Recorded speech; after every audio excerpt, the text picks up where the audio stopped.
In den weiten Graslandschaften des Masai Mara Reservats in Kenia lebten eine Löwenmutter und ihr Junges getrennt.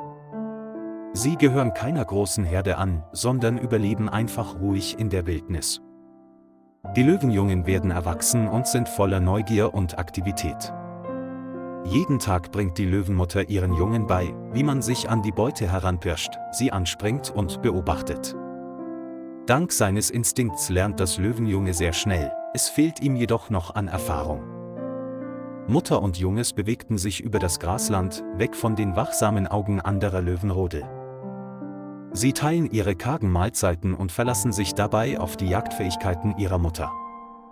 In der heißen Sonne suchen sie oft Schatten unter niedrigen Büschen.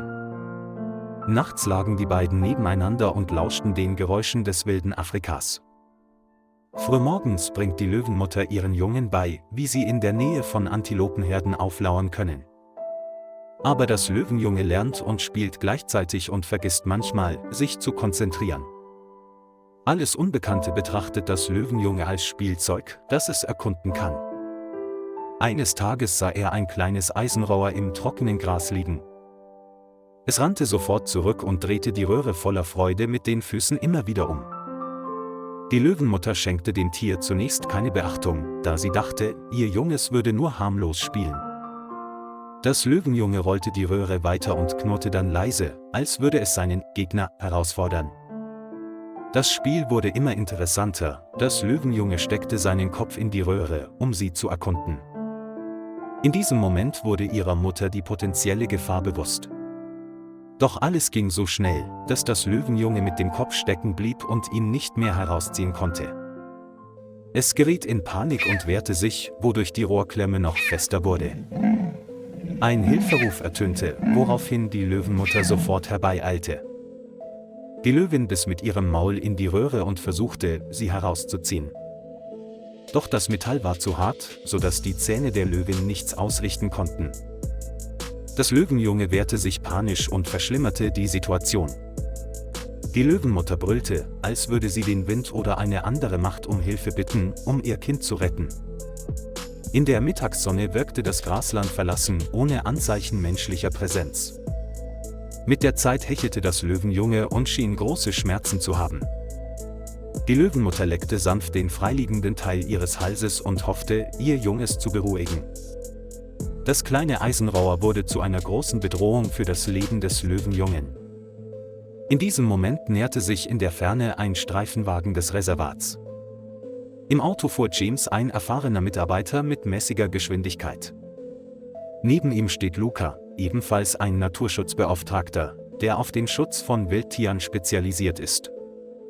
Sie patrouillieren regelmäßig und halten Ausschau nach Anzeichen von Wilderei oder anderen Vorfällen. Plötzlich bemerkte James schon von weitem die ungewöhnliche Haltung der Löwenmutter und ihres Kindes. Durch ein Fernglas sah Luca ein Metallobjekt, das den Kopf des Löwenjungen bedeckte. Beiden war klar, dass das Löwenjunge ohne Eingreifen an Erstickung oder einem Trauma sterben könnte. James beschloss, das Auto in sicherer Entfernung anzuhalten. Luca schlug vor, genauer auf ihn aufzupassen, um sicherzustellen, dass er die Löwin nicht erschreckte. Doch das gequälte Brüllen der Löwenmutter ließ sie nicht zögern.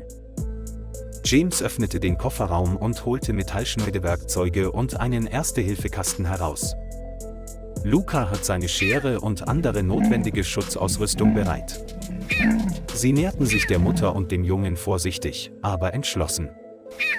Die Löwenmutter drehte sich um und sah sie an. Ihre Augen waren rot vor Sorge um ihr Junges. James hob die Hand hoch, um zu signalisieren, dass er nichts Böses im Schilde führte. Die Löwenmutter brüllte leise, wich dann aber zurück, als würde sie das Hilfsangebot annehmen.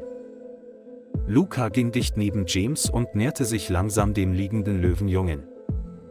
Das Löwenjunge stöhnte leise, vielleicht weil sein Kopf zu lange gedrückt worden war.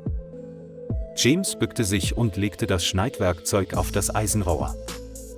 Luca versuchte, den Körper des Löwenjungen sanft festzuhalten, damit es nicht zuckte.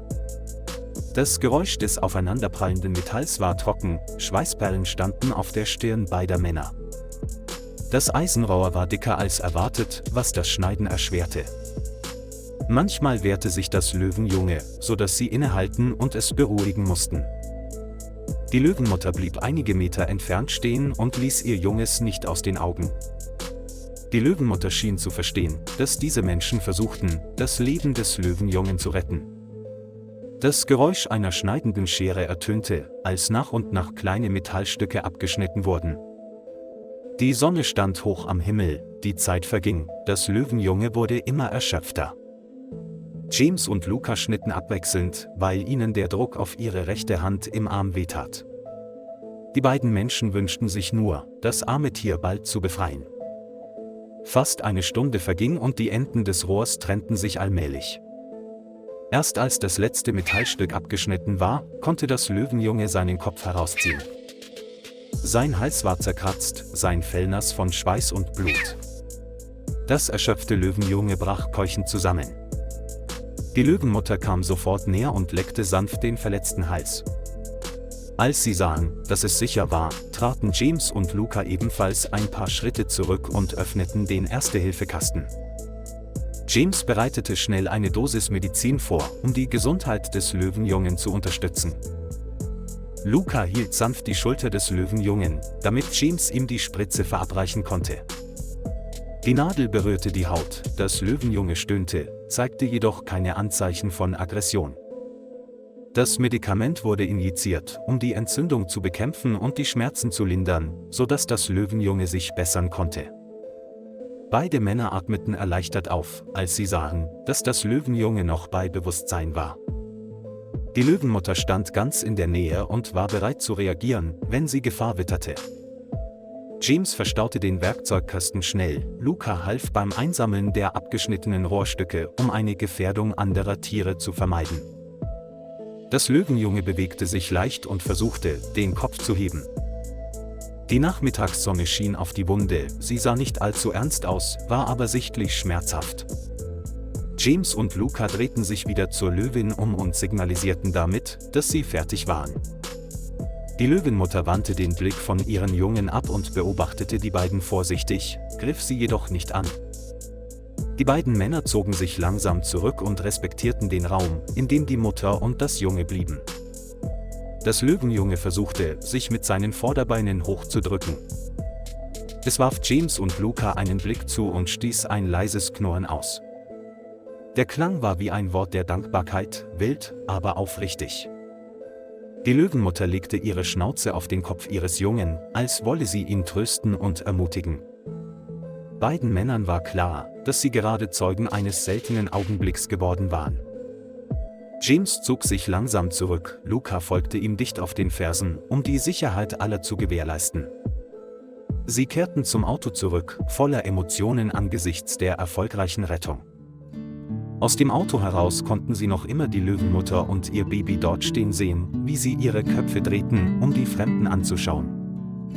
Die Löwenmutter und ihr Junges stießen ein kurzes Brüllen aus, das über die Graslandschaft hallte. James startete das Auto und Luca winkte zum Abschied. Das Nachmittagslicht beginnt hereinzufallen und färbt das gesamte Grasland der Masai Mara orange. Eine sanfte Brise wehte vorbei und kühlte die verschwitzten Körper der beiden Männer. Die Fußspuren des Streifenwagens verschwanden auf der unbefestigten Straße, und Mutter und Junges mussten weiter überleben. Und so wurde inmitten der unendlichen Weite der kenianischen Natur für immer eine Geschichte des Mitgefühls und der Widerstandskraft eingraviert. Lieber Freund, vielen Dank, dass Sie sich die Zeit genommen haben, das ganze Video anzuschauen. Vergessen Sie nicht, den Kanal zu liken und zu abonnieren, um uns zu unterstützen. Auf Wiedersehen und bis zu den nächsten Folgen.